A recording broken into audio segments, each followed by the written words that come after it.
Welcome to This Explainer. Today, we're diving straight into the deep, often unspoken psychology of a very specific kind of guy. The guy who feels like he's just endlessly wandering, but who's actually pulling off some heavy, structural self-construction behind the scenes. Look, we live in a world absolutely obsessed with early bloomers, right? The 30 under 30 lists, the 22-year-old tech founders, the child prodigies, it's everywhere. But there's this fascinating silent phenomenon we rarely talk about. We're looking at men who succeed late in life. And more importantly, we're looking at the massive, invisible work they're putting in while the rest of the world just assumes they're falling behind.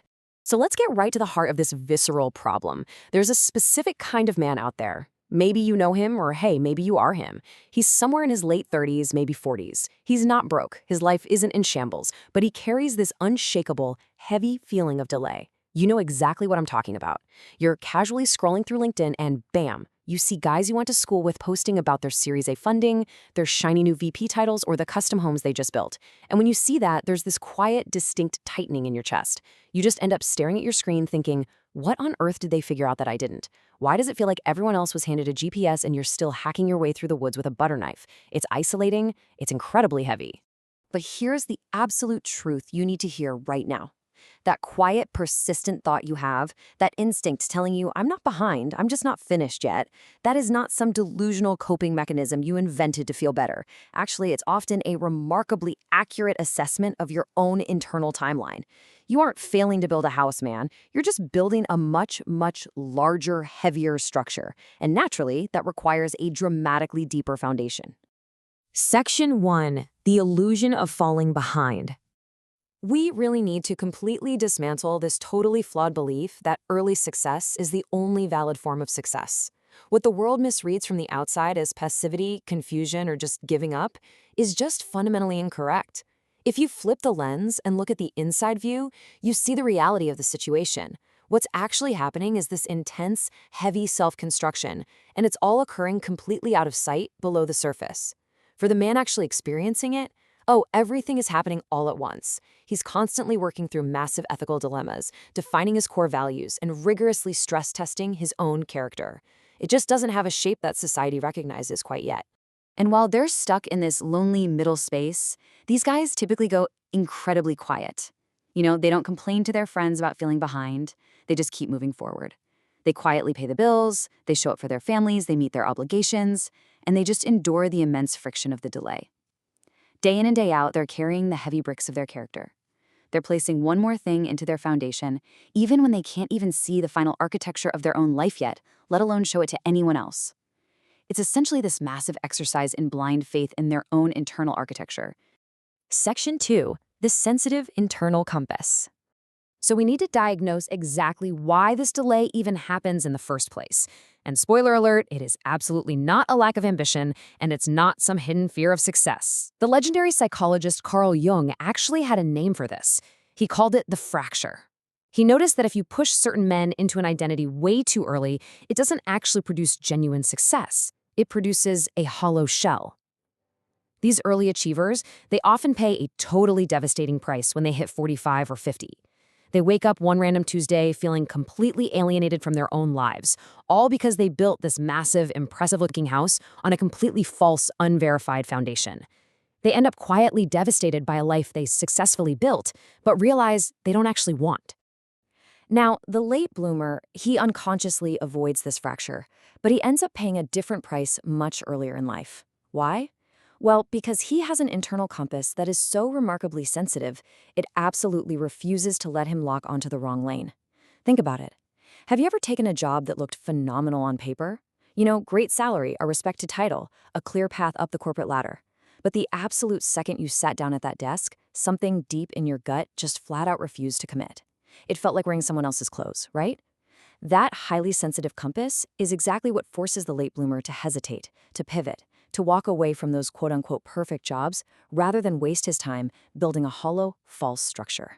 Section 3. The crucible of the delay. This gap between what you internally sense you're capable of and what you've actually built in the real world creates this immense transformative pressure. And when you trace that trajectory over a lifetime, it reframes everything you thought you knew about a man's development. For these guys, their 20s are practically hell. I mean, it's pure confusion, incredibly messy mistakes, and this violent refusal of false paths. Then come their 30s, which are marked by this quiet internal warfare. They feel a deep sense of wandering, while all their peers just seem to be coasting by. But listen to me, these are not wasted decades. They are a totally necessary crucible. In fact, psychologists consistently note that for these deeply rooted individuals, their absolute highest sense of purpose and that unshakable competence, it usually doesn't even begin to kick in until their 40s or 50s. The gap between your true potential and your current reality, it didn't just empty space, it is pure, crushing pressure. And just like carbon transforming into a diamond over thousands of years, sitting in that incredibly lonely space of unexecuted potential fundamentally alters who you are. The very psychological material of the man is hardened, it's refined, and it's completely transformed by the sheer weight of that exact pressure. You literally cannot buy this kind of resilience. It has to be forged. So, what's actually happening underground during all this time? Well, they become deeply, deeply intimate with failure. But not in some soft, self-pitying kind of way, no. Because they spent years not trusting just the surface level of things. They completely stopped performing optimism just for the sake of it. Instead, they endured. They learned how to read situations at a much deeper, almost microscopic level. While the early winners out there were just blindly riding a lucky wave, the late bloomers were forced to master the invisible underlying mechanics of how real life actually works. Section 4. The story you tell yourself. However necessary this crucible is, there's a massive, massive trap hidden in here, and it's all about the internal narrative you carry forward. Honestly, the only thing that truly kills a late emergence is a toxic story. Think about the bitter man. He carries his past around like an open wound. He harbors this low-grade permanent resentment because he's constantly measuring himself against conventional timelines that were literally never meant for him in the first place. But then, look at the settled man. He starts reading his past as the exact blueprint of his own construction. He looks at those painful, failed paths, and he doesn't see wasted time. He sees essential, heavy machinery work that was absolutely required to clear the ground for something massive. And this reframe isn't some cheap, feel-good, blind optimism. It's not about covering your eyes, pasting on a smile, and just hoping for the best. No, it is grounded, sheer accuracy. It's standing totally firm in reality, knowing that every job that didn't fit, every single year of quiet endurance was absolute proof of a navigation system working perfectly under immense pressure to keep you from living a false life. You didn't fail to launch, you successfully avoided launching in the exact wrong direction. Section 5. Building something that holds. Let's look at the ultimate payoff when this long delay finally resolves. When a man successfully crosses this threshold into his authentic life's work, a very specific, almost overwhelming shift happens. The frantic urgency, it completely disappears.